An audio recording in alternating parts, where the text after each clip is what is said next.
இர்ஃபானை பொறுத்தவரைக்கும் சமூகத்துக்கு பெரிய கருத்தை சொன்னவரெல்லாம் கிடையாது, உங்களுக்கு நல்லா தெரியும். ஆமாம். அவருடைய காணொலி எல்லா காணொலியும் நீங்கள் எடுத்து பார்த்தீங்கன்னாலும் கேட்டால் கடந்த காலத்தில் சரி கேட்டால் அவர் படுத்துக்கிட்டு என்னென்னமோ பண்ணுவார்னு வச்சுங்களேன். அது கடந்த காலத்தில் இருந்து.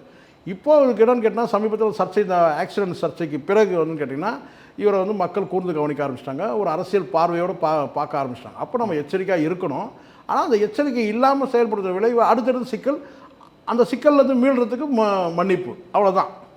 இல்லை, இவரை மட்டும் வந்து பார்த்தீங்கன்னா ஒரு சாதாரண யூடியூபராக யாரும் பார்க்கறது கிடையாது. ஏன்னா ஒரு இன்டர்வியூ எடுக்கிற நபர்களாக இருக்கட்டும், போயிட்டு அவர் வந்து பார்த்திங்கன்னா அணுகிற நபர்களாக இருக்கட்டும், இப்போ உதயநிதி ஸ்டாலின் வரைக்கும் அவர் பார்த்திங்கன்னா இன்டர்வியூ எடுத்திருக்காரு. ஸோ இதனால் வந்து அவரோட கான்டாக்ட் சோர்ஸ் வந்து அதிகமாகிடுச்சு. நிறைய பேர் அந்த கார் ஆக்சிடென்ட் இவர் தான் ஓட்டியிருப்பார், இவருக்கு இருக்க இன்ஃப்ளூன்ஸை வச்சு அவர் தப்பிச்சுட்டு வந்து ரொம்ப சாதாரணமாக வாழ்ந்துகிட்டு இருக்காரு, இவருக்கு வந்து தப்பு செஞ்சால் அதுலேருந்து காப்பாற்றி விடுறதுக்கு ஆளுங்க இருக்குன்றனால இவர் ஈஸியாக பண்ணிகிட்டு இருக்காரு அப்படின்றாங்க. அது நீங்கள் சொல்கிறது அடிப்படையில் உண்மை தான். இப்போது வந்து அரசியல் பார்வை எப்படி வந்ததுன்னு கேட்டிங்கன்னா வந்து முதல்ல ஒரு கனிமொழி ஆதரவாளராக இருந்தார், அதுக்கப்புறம் வந்து உதயநிதி ஆதரவாளராக மாறிட்டாருன்னு வச்சுங்களேன்.